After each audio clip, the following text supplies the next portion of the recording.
Goiano, de que forma dá para explicar este empate diante do Tubarão, resultado dentro de casa e num jogo às 10 horas da manhã? O que dá para dizer a respeito tanto da dificuldade imposta pelo sol, mas também num jogo que o Figueirense acabou não tendo muitas oportunidades? Na verdade, vamos ser breve, né, com relação a isso, né? O sol, às 10 horas, realmente bastante calor para as duas equipes. A equipe do Tubarão teve a semana toda, né? No primeiro tempo ele teve força, né? Ele foi mais competitivo. Até porque nós também tivemos aí, dentro de uma realidade do futebol, foram 58 horas, né? Pós-jogo o jogo anterior contra o Avaí. Então é só para a gente falar com relação a isso. Aí vamos para o jogo. Nós sabíamos da condição do adversário, em função até do último jogo, da vitória, do bom jogo que eles fizeram, com força e velocidade. Era um time que nós estávamos preparados para a parte física, né, da equipe do Tubarão.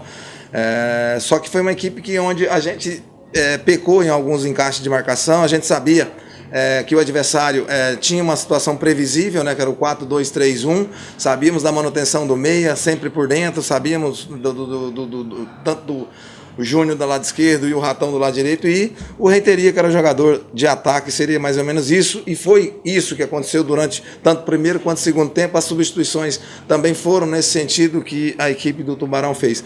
A nossa equipe no primeiro tempo sentiu realmente bastante, mas no segundo tempo foi uma equipe diferente, uma equipe que teve um pouco maior agressividade, criou-se algumas situações de gol sim, mas nós sabíamos que poderia encontrar essa dificuldade natural em função do momento que a gente está vivendo. Um momento, a gente sabe que não é bom, mas nós temos que resgatar esse grupo porque nós temos mais um jogo, né, para fechar o turno. Então, até então, o discurso ele vai até o Metropolitano, porque pós-Metropolitano começa o segundo turno e o discurso vai ser outro. O discurso vai ser que a gente tem que chegar, começar forte, ganhar os jogos e no final ganhar o turno para a gente chegar na final. Aí vai ser uma realidade, vai ser uma competição diferente. Então, no geral, nós temos que resgatar o grupo e foi isso que o grupo aconteceu. Se expôs no segundo tempo, buscou o gol e infelizmente não aconteceu. Márcio, depois da atitude que você viu no time, tanto na partida diante da Chapecoense, também contra o Avaí, ficaste um pouco decepcionado com a postura que a equipe entrou em campo, em especial no primeiro turno, que o time estava um pouco mais lento? Eu sinto muito. Você já entra no campo, eu já senti uma coisa diferente, né? Eu estou acostumado de entrar no Scarpelli, sempre a torcida, mas a gente entende e respeita nesse momento também o torcedor, até porque o horário, né, muita gente está trabalhando, né, então tem toda essa situação, o dia, o carnaval, então a gente entende tudo isso. Agora vamos para o lado do futebol. Realmente a gente teve uma intensidade, uma entrega no jogo da Chapecoense, teve essa mesma intensidade contra o Avaí.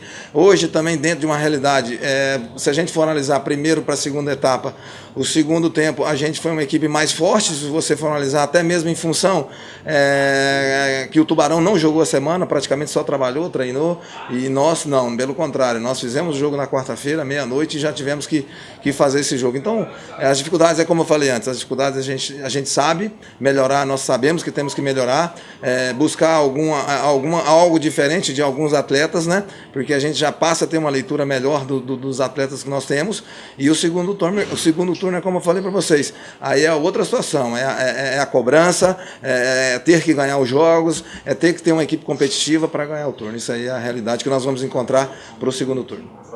Mas você está sentindo uma certa ansiedade dos jogadores de frente para finalizar? Isso está atrapalhando a se trabalhar nos próximos jogos?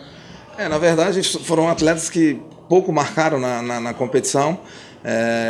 E jogadores experientes, né? Jogadores experientes com capacidade e condição de decidir o jogo, né? O Aquino, com a primeira bola, ele já criou uma situação, né, de finalização, o goleiro fez uma grande defesa, o Bill já não teve tantas oportunidades ou oportunidade nenhuma.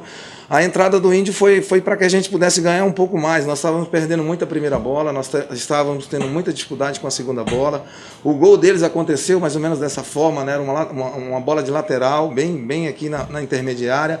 Perdemos a primeira bola, ganharam a segunda bola com o volante e ainda tiveram essa posse de bola para chegar no gol. Então esses detalhes esses erros não pode acontecer, né? Uma bola de lateral acabou, lógico, com a movimentação e triangulação, o gol. Mas a ideia do Índio, né, que também teve essa oportunidade, uma cabeçada, foi um jogador que entrou, ajudou. Então, nesse sentido que a gente vai estar buscando. O gol ele vai ter que acontecer de uma forma natural, a equipe tem que crescer, a equipe tem que se impor, a equipe equipe tem que impor respeito a todos os adversários que nós vamos enfrentar, né?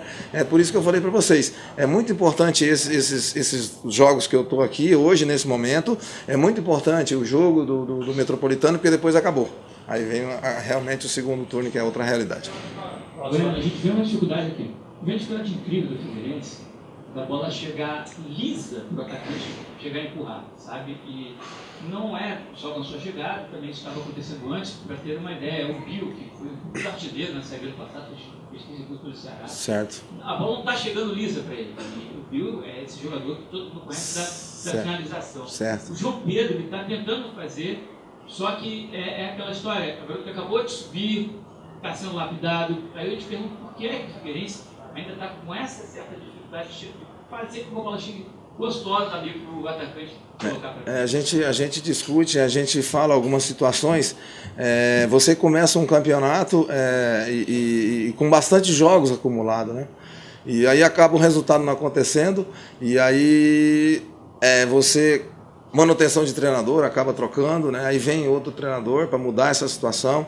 E também a situação de atletas, né? Você vai buscar atletas no mercado, como a equipe do Figueirense buscou, atletas com perfil, que tem condições de chegar aqui e fazer essa diferença. Aí os resultados não acontecem, a cobrança vem, aí você também busca alternativa. Essa alternativa que a curto prazo nós buscamos, o João tem sido uma grata surpresa, a movimentação dele, jogando tanto para o lado, flutuando por dentro. É um jogador que pode crescer e a gente espera que vai crescer muito para ajudar a fazer essa função que você está falando, né, para que a gente possa colocar os nossos atacantes em uma condição melhor, até porque são setores, né, nós temos que agregar parte defensiva, parte no sentido de um meio campo de criação, e os atacantes realmente eles têm que estar ali para finalizar e fazer os gols. O Bill tem uma característica de proteção, então é um pouco diferente, então o Bill protegeu essa bola, nós temos que ter uma aproximação para fazer com que de repente outros atletas façam que essa bola chegue dentro. Então nós vamos trabalhar, vamos cobrar, porque também temos que cobrar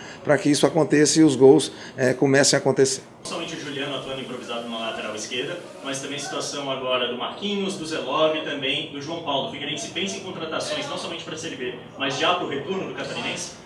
Nós sabemos da dificuldade, lógico que a improvisação do Juliano ela tem sido positiva na análise, principalmente desses dois jogos, mas é improvisação, né? Nós temos que realmente ter um jogador de ofício, da posição, e também outras posições, outros atletas. Isso aí a gente sempre vai discutir, a gente sempre vai falar, até porque nós temos que buscar o caminho das vitórias. Então é isso aí, a gente discute no dia a dia e nós vamos estar sempre atenado para que a equipe do Figueirense esteja forte, fazer um grupo forte, um grupo competitivo, para buscar as suas competições. Isso aí é o mais importante nesse momento. Então, realmente, nós estamos atenados com relação à ausência desses atletas. Encerrar a última. Márcio, em alguns setores do campo, em especial o ataque, você faz uma análise que o Figueirense tem jogadores que muitas vezes se equivalem, têm características parecidas e que até agora não se encontraram para fazer esse encaixe? Eu peguei isso, é isso que eu ia falar. Nós pegamos aí, conheço individualmente todos os atletas que nós temos aí, principalmente os atletas mais experientes. Consegue jogar juntos? Se a gente for pegar o Bill no Ceará, jogava o Magno centralizado, o Bill que fez muitas vezes o corredor. Então isso é uma condição também do campeonato. Nós temos 2 meses de trabalho, de treinamento, com uma sequência muito grande de jogos. Então o jogador também vai evoluindo no sentido de ficar mais forte, de fazer um jogo mais de uma forma natural. O Aquino é um jogador que nos dá uma condição diferente, até usei ele um pouco na armação, então ele nos dá essa condição. O Zé ele é um jogador que agora teve essa situação, vai ficar um pouco fora do campo, mas também faz beirada. Então nós temos jogadores com condições para não a mesma equivalência, né? São características um pouco diferentes que têm condições de fazer essa diferença para a gente. A gente espera isso, até porque confiamos e acreditamos nesses atletas.